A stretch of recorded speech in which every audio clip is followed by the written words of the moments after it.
اسی طرح میاں بیوی میں اختلاف کیا ہے؟ یہ اللہ کے عذابوں میں سے ایک عذاب ہے۔ 99% لوگوں کے ساتھ یہی ہے، 1% لوگوں کا معاملہ الگ ہو سکتا ہے۔ رات کی تاریکی میں اگر گناہ کرو گے، صبح کو اس کا اثر نظر آئے گا، روزی پر اثر نظر آئے گا، اللہ فوراً سزا دیتا ہے۔ قبر میں جو سزا ہے اس سے بڑی سزا، یعنی جیسے جیسے آگے بڑھتے جاؤ گے سزا بڑھتی جائے گی۔ جو گناہ کرتے ہو دنیا میں اس کا اثر نظر آئے گا، اس کے بعد قبر میں اس سے زیادہ اثر نظر آئے گا، اس کے بعد میدان محشر میں اس سے زیادہ اثر نظر آئے گا، اور اس کے بعد جب جہنم میں جائے گا مجرم تو اور زیادہ اثر نظر آئے گا۔ یاد رکھنا، رات کو گناہ کرتے ہو، صبح گاہک پر اثر نظر آتا ہے، صبح روزی روٹی پر اثر نظر آتا ہے، صبح چہرے پر اثر نظر آتا ہے۔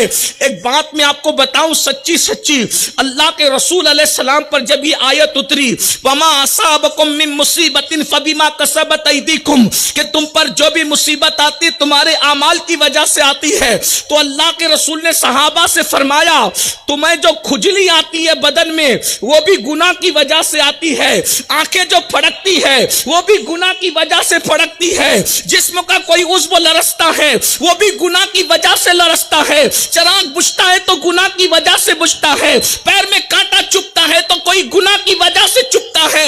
اب اس کو اگر آپ غور کر کے دیکھیں تو پتہ کیا چلے گا؟ سستی گناہ کی وجہ سے، کاہلی گناہ کی وجہ سے، نیندوں کا چین ختم ہونا گناہ کی وجہ سے۔ پتہ چلا جس دن انسان گناہ چھوڑ دے وہ اتنا سکون سے رہے گا کہ کبھی اس کے جسم میں کھجلی بھی نہیں آ سکتی، اس کو کبھی کانٹا بھی نہیں چبھ سکتا۔ اللہ اکبر! بلکہ انسان کے پسینے میں بدبو بھی اگر بڑھتی ہے تو کہیں نہ کہیں اس کے عمل کا اس میں عمل دخل ہوتا ہے۔ اسی لیے آپ دیکھیں کہ مجذوب لوگوں کی برسوں نہیں نہاتے تو بھی ان کے کپڑوں میں بدبو نہیں ہوتی۔ غور فرمائے، غور فرمائیے، گناہ ہے، جہاں گناہ ہے وہاں فنا ہے۔ عنوان تو ایسا ہے کہ اس پر بہت بولا جا سکتا ہے، لیکن مجھے ایک لمبے سفر پر جانا ہے، مجھے اپنے وقت پر گفتگو ختم کرنی ہے۔ ہم گناہ کر رہے ہیں، پریشانیوں کی وجہ گناہ ہے۔ اگر ہم بیمار ہو رہے ہیں اس کا کوئی نہ کہیں سبب گناہ ہے۔ اگر ہمارے گھر میں عیبی بچے پیدا ہو رہے ہیں کہیں نہ کہیں سبب گناہ ہے۔ اگر ہم ذلیل ہو رہے ہیں کہیں نہ کہیں سبب گناہ ہے۔ حتیٰ کہ اللہ کے رسول علیہ السلام فرماتے ہیں تم پر حکمران بھی جو بدلتے ہیں وہ تمہارے اعمال کے بدلنے سے بدلتے ہیں۔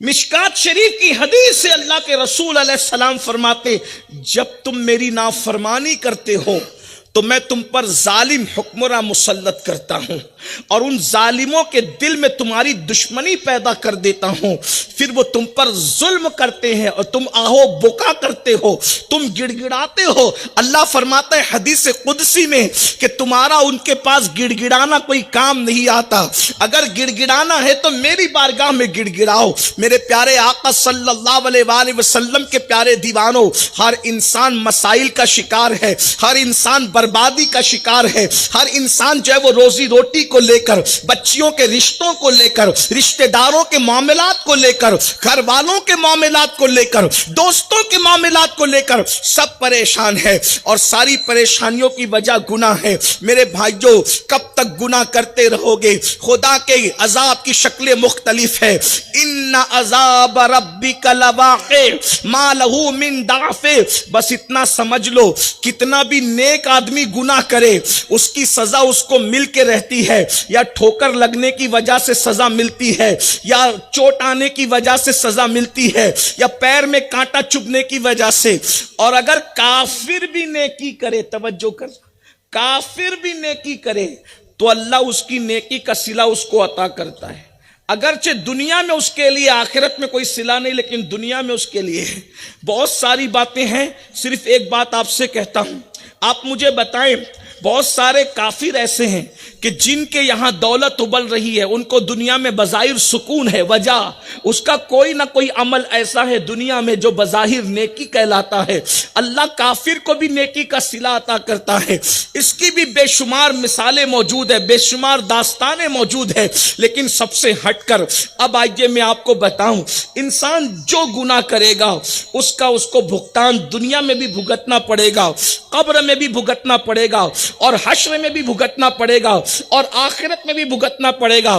آپ کہیں گے کیا اللہ کریم نہیں؟ بے شک اللہ کریم بھی ہے، رحیم بھی ہے، ستار بھی ہے، غفار بھی ہے، مگر وہ قہار بھی ہے، وہ جبار بھی ہے، وہ غیور بھی ہے۔ اس لیے جب گناہ کرو تو گناہ کرتے وقت ذرا تصور کر لو، جب وہ منتقم حقیقی انتقام لینے پر آتا ہے تو پھر وہ نبی کے بیٹے کو بھی نہیں چھوڑتا، اللہ کے پیغمبر کو کہتا ہے نوح اپنی ہاتھ کی بنائی ہوئی کشتی میں تم اپنا بیٹا شامل نہیں کر سکتے، اس لیے کہ ہم اس سے ناراض ہیں۔ ذرا غور تو فرمائیں، حضرت نوح کی بنائی ہوئی کشتی میں خود کا بیٹا نہیں بیٹھ پا رہا ہے، یہ غیرت ہے، غیرت۔ اور اصحاب کہف کا کتا جنت کا دولہا بنایا جا رہا ہے، یہ رحمت ہے، رحمت۔ اگر رحمت کرنے پر آتے ہیں تو کتے کو بھی جنتی کر دیتے ہیں، اور غیرت کرنے پر آتے ہیں تو نبی کے بیٹے کو بھی جہنم کا ایندھن بنا دیتے ہیں۔ اس لیے انسان کو بہت سوچ سمجھ کر زندگی گزارنا چاہیے۔ اپنی گفتگو کو سمیٹتے ہوئے یہ بات یاد رکھنا، اللہ کے عذاب کو کوئی برداشت کرنے کی طاقت نہیں رکھتا۔ اگر اللہ اپنا عذاب پہاڑوں پر نازل کر دے تو پہاڑ بھی پگھل جائیں، پہاڑ بھی برداشت نہیں کر سکتے۔